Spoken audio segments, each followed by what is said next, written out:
નમસ્કાર મિત્રો, આજે આપણે જાણવાના છીએ કે હનુમાનજી ઉપર સિંદૂરનો અભિષેક કેમ કરવામાં આવે છે.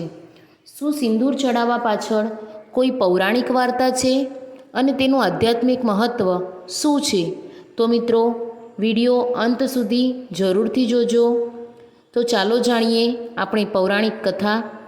એકવાર માતા સીતાજીએ હનુમાનજીને શરીરે કેસરી રંગ દેખાતા જોયો. પછી પૂછ્યું કે બાલ હનુમાન, તું શરીરે આ કેસરી રંગ કેમ ચોપડ્યો છે? ત્યારે હનુમાનજીએ ભાવપૂર્વક ઉત્તર આપ્યો કે માતાજી, તમે જે 16 શૃંગાર કરો છો અને માથામાં સિંદૂર ધરાવો છો, તો તમે તમારા પતિ શ્રી રામચંદ્રજીના સદભાગ્ય અને આયુષ્ય માટે છે. તો મેં વિચાર્યું કે જો તમે ફક્ત માથામાં સિંદૂર મૂકો છો અને શ્રીરામજીનું આયુષ્ય વધે છે, તો હું આખા શરીરે સિંદૂર ચડાવું, જેથી મારા આરાધ્ય ભગવાન શ્રી રામનું કલ્યાણ અને આયુષ્ય અખંડ રહે. આ વાત સાંભળી સીતાજી ખૂબ પ્રસન્ન થયા અને હનુમાનજીના ભાવથી અભિભૂત થઈ તેમને વરદાન આપ્યું કે જે ભક્ત તને સિંદૂર અર્પણ કરશે તેના જીવનમાંથી બધા દુઃખ દૂર થશે, વિકારો નાશ પામશે અને ભક્તિ, બળ અને સૌભાગ્ય પ્રાપ્ત થશે.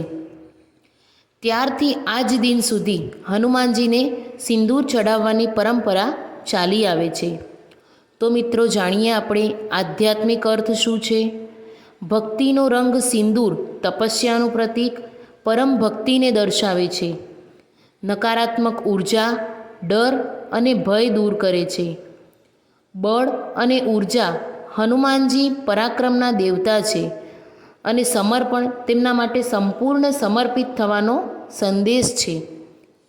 તો જાણીએ કે સિંદૂર કેમ ચડાવવામાં આવે છે. સિંદૂર એ ત્યાગ અને શરણાગતિનું પ્રતીક છે. કેસરી રંગ એ શૌર્ય, શક્તિ અને ભક્તિનું પ્રતીક છે.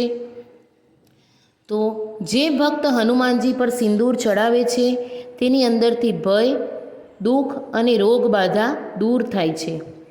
તો મિત્રો, હનુમાનજી ઉપર ચડાવવામાં આવતું આ સિંદૂર માત્ર એક પરંપરા નથી, પરંતુ ભક્તિ, પરાક્રમ અને અખંડ સમર્પણનું જીવંત પ્રતીક છે. તો મિત્રો, જો તમને આ વિડીયો ગમ્યો હોય તો લાઈક કરો, શેર કરો અને ચેનલને સબસ્ક્રાઈબ કરવાનું ભૂલતા નહીં. જય શ્રી રામ, જય હનુમાન.